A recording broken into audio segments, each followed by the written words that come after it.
sahabat-sahabat YouTuber, sahabat media, serta para pemirsa yang selalu aktif mengikuti konten-konten Ayah Sadam. Di sini Ayah Sadam akan mengupas kembali adanya sosok pemuda buruh tani, yaitu di kebun, di mana adanya kebun kelapa sawit yang ada di Kalimantan 13 tahun yang lalu. Setelah ditelusuri dengan kabar berita sosok pemuda petani pemanen adanya kelapa sawit, pada saat anak tersebut sedang memetik salah satu kelapa sawit, dia melihat sesuatu gemerlapan di salah satu buah kelapa sawit tersebut. Lantas kebetulan anak tersebut memang ahli ibadah. Sebelum mengambil buah yang aneh gemerlapan, dia hanya berdoa, "Ya Allah, baru kali ini saya melihat salah satu biji kelapa sawit berbeda daripada yang lain. Dia penuh gemerlapan. Apakah yang dimaksud buah kelapa sawit ini, ya Allah? Berilah petunjuk, ya Allah. Apakah ini rezeki buat saya? Kalau memang baik buat saya, akan saya ambil. Akan tetapi akan merugikan, membahayakan buat saya. Jauhkan dari pandangan saya, ya Allah." Saudara, ada buah pula, semoga kita tetap dalam lindungan Allah Subhanahu wa Ta'ala. Mari kita ikuti sama-sama kisah selengkapnya dengan sosok pemuda yang ahli beribadah, seorang buruh tani pemanen kelapa sawit yang ada. Saat itu jam menunjukkan pukul 8 pagi waktu Indonesia belahan barat. Sosok anak muda yang rajin beribadah. Dia rajin sebelum kawan-kawannya hadir. Dia sudah bekerja lebih dahulu. Pada saat dia memetik salah satu buah kelapa sawit, begitu dia jatuh, dia merasa dikejutkan adanya satu biji kelapa sawit bercahaya, bergelap, gemerlapan, sehingga si pemuda itu kaget dibuatnya. Lantas diamati buah kelapa sawit yang gemerlapan itu. Lantas dia sebelum menyentuh mengucapkan, "Ya Allah, ya Rabbi, benda apakah ini sebenarnya? Kalau memang ini sudah waktunya, memang rezeki buat saya akan ambil, ya Allah. Akan tetapi kalau memang ini tidak baik buat saya, lebih baik jauhkanlah dari pandangan saya, ya Allah." Ternyata barang tersebut yang gemerlapan, yang wujud kelapa sawit, masih ada di tempat. Lantas si pemuda itu mengambilnya dengan ucapan yang terakhir, "La haula wala quwata illa billahil aliyyil azim." Sehingga si pemuda itu berhasil mengambilnya satu buah kelapa sawit yang gemerlapan. Begitu pula dia simpan di kantong bajunya, lantas melanjutkan pekerjaannya sambil berpikir, "Ya Allah, apa sih benda ini sebenarnya? Baru kali ini saya mengetahui barang-barang yang aneh seperti ini. Berilah petunjukmu, ya Allah." Sambil bekerja, tiba-tiba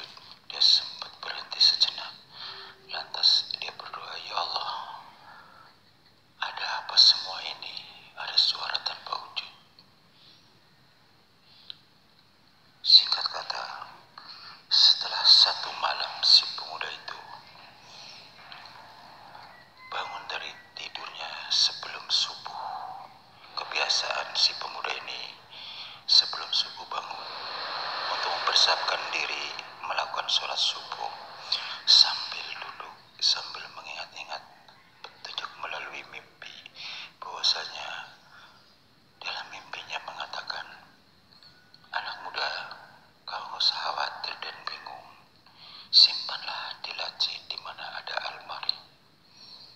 Lantas si anak muda buru-buru bangun setelah ingat, disimpanlah di laci lemari. Setelah sehari kemudian, dia dapat petunjuk kembali. Anak muda, bukalah laci yang ada di almari tersebut. Tiba-tiba si pemuda ini kaget dibuatnya. Ada satu lembar kertas yang bertuliskan Arab, yang menunjukkan bahwasanya pelajarilah surat ini dan kau amalkan dengan baik, kau akan tahu jawabannya. Si pemuda itu mengikuti apa yang diberi petunjuk melalui mimpi. Selang beberapa minggu kemudian, si anak ini memiliki perubahan-perubahan sehingga dia merasa bertanya-tanya, kok tangan saya kuat ya?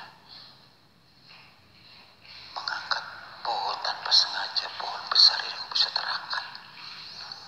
Saya tanpa sengaja memukul tembok, tembok hancur. Kata si pemuda bergumam demikian.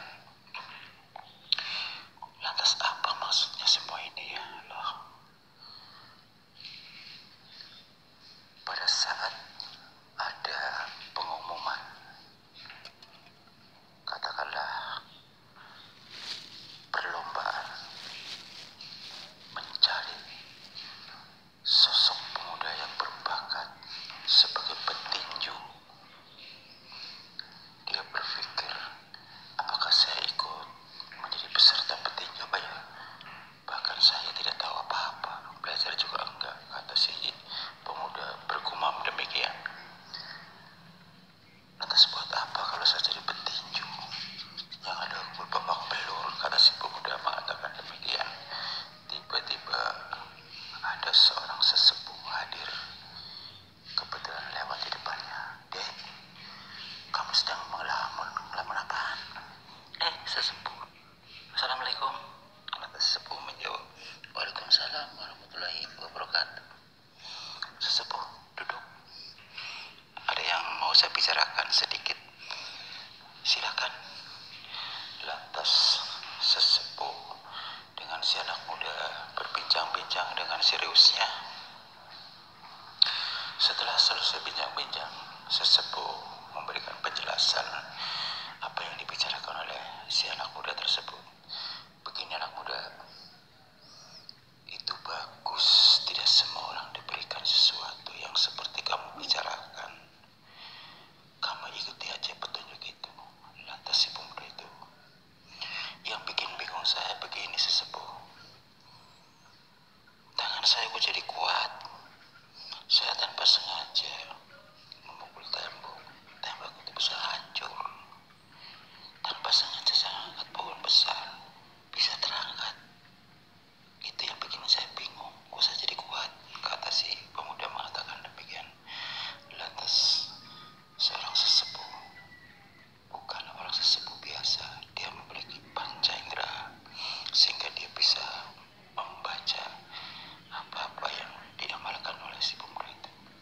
Lantas sesepuh mengatakan, Dek, apakah selama kamu mendapatkan petunjuk, mendapatkan amalan-amalan yang ada? Lantas si pemuda itu dengan lugasnya menjawab, ada sesepuh. Setelah diberikan surat-surat yang pernah didapat oleh petunjuk, seorang sesepuh mengatakan, Subhanallah walhamdulillah wa la ilaha illallah wallahu akbar. Nah, ini ilmu tua, tidak sembarang orang memiliki, saya pun tidak mampu. Lantas si anak muda mengatakan,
tersebut, yaitu si pemuda dan seorang sesepuh. Waalaikumsalam warahmatullahi wabarakatuh. Lantas sesepuh bertanya, "Pak, mau kemana? Nih istri mau dibawa kemana?"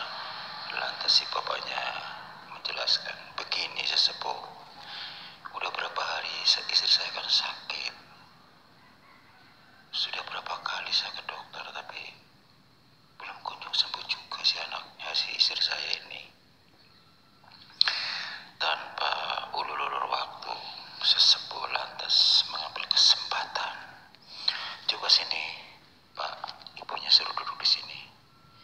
Lantas sesepuh berkata kepada si pemuda, "Dek, tolong jalankan tugas Anda seperti yang tadi saya bilang."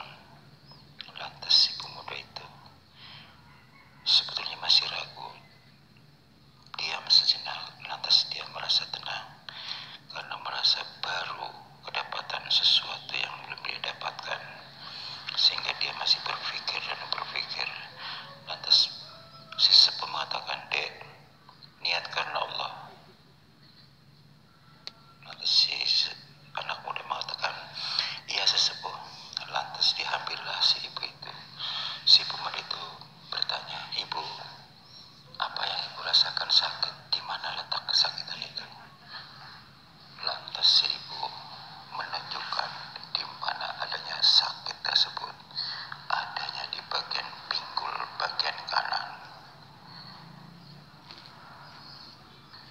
Lantas si pemuda itu bertanya kembali, "Apa yang ibu rasakan sakitnya?" Lantas ibu menceritakan, "Begini deh, saya jalan sepaksa nih, seperti kecapek-capek, seolah ada duri ada di dalam tubuh saya. Letaknya yang ada di pinggul ini." Lantas si pemuda itu memberikan masukan, "Ibu, coba ibu telungkup di sini di tempat tidur. Sebentar ya Bu ya."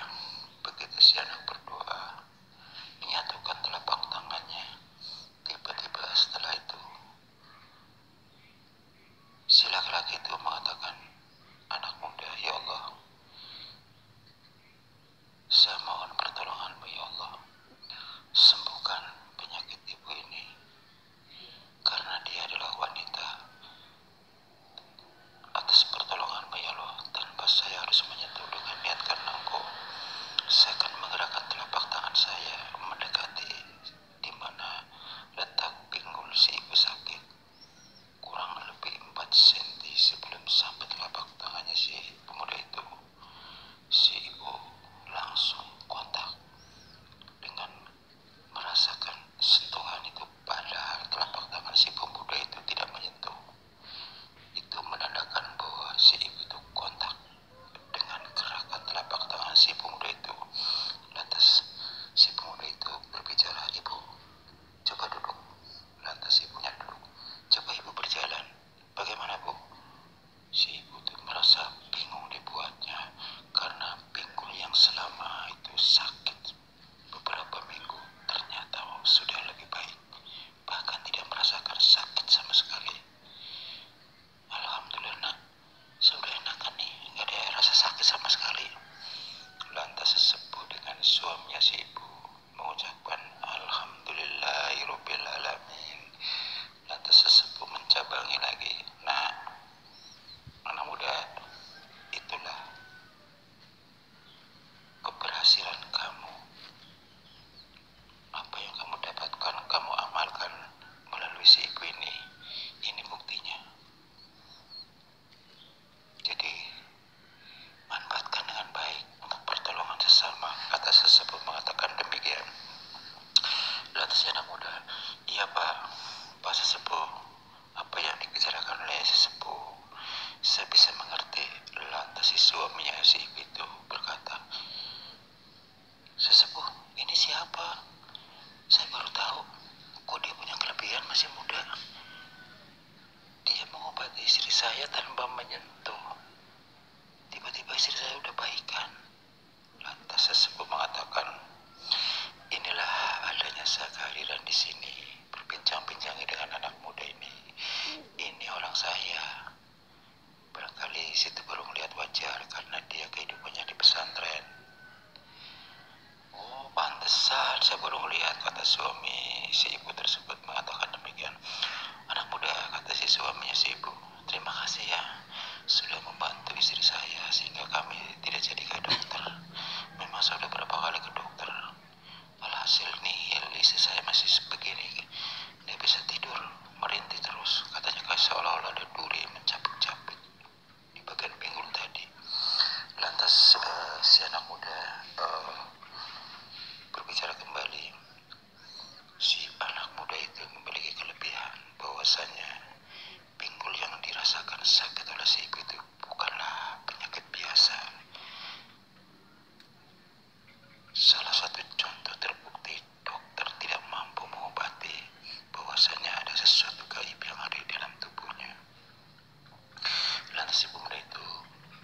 terlalu jauh, nanti timbulnya fitnah.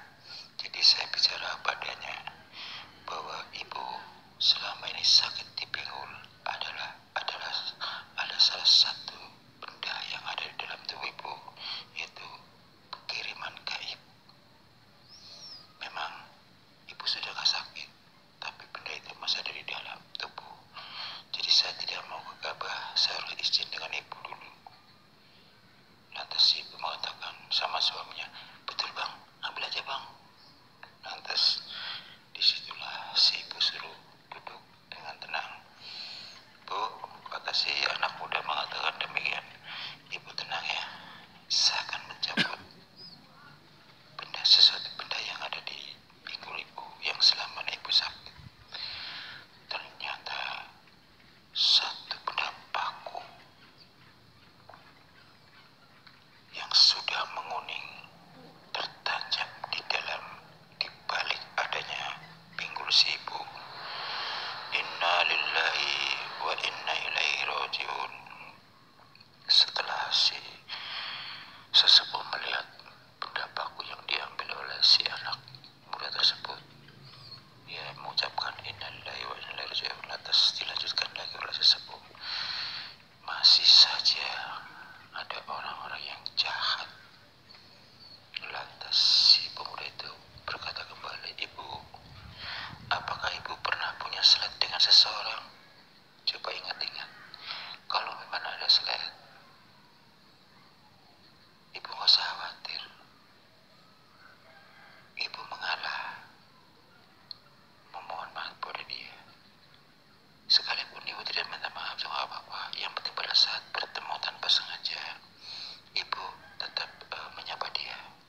Seandainya dia tetap memalingkan mukanya, ibu tetap tegar, gak usah dendam, ikhlas karena Allah. Lantas ibu mengatakan, iya deh, apa yang kamu ucapkan saya ingat. Saya tidak akan pernah menyakiti siapapun, bahkan sekalipun saya disakiti orang lain, saya tetap berbuat baik dan menyapa. Alhamdulillah, saya jaga itu, kata si ibu mengatakan demikian. Lantas selang sebulan kemudian, si pemuda itu dikenal karena si ibu itu bercerita kepada semua orang, termasuk sesepuh, sehingga si pemuda ini tidak pernah berhenti ditemuin oleh pasien-pasien yang memiliki penyakit aneh. Disitulah selang 1 bulan kemudian, sejalan dengan waktu, dia menjadi anak sukses. Disitulah saudara-saudara, dengan adanya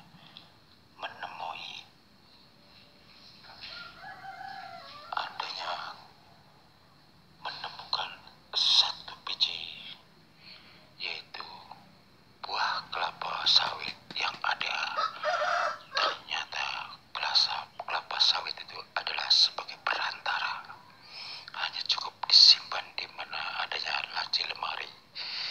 Dia kontak dengan dirinya dengan amalan-amalan yang diberikan, sehingga menjadi seorang tabib yang sukses menolong banyak orang. Bukan saja orang sakit biasa, tapi sakit-sakit yang direkayasa. Demikianlah saudara, kupasan demi kupasan yang kami rangkai jadi satu, kami jabarkan kembali untuk kita semua. Tujuan kami adalah sharing untuk menambah wawasan. Wassalamualaikum warahmatullahi wabarakatuh.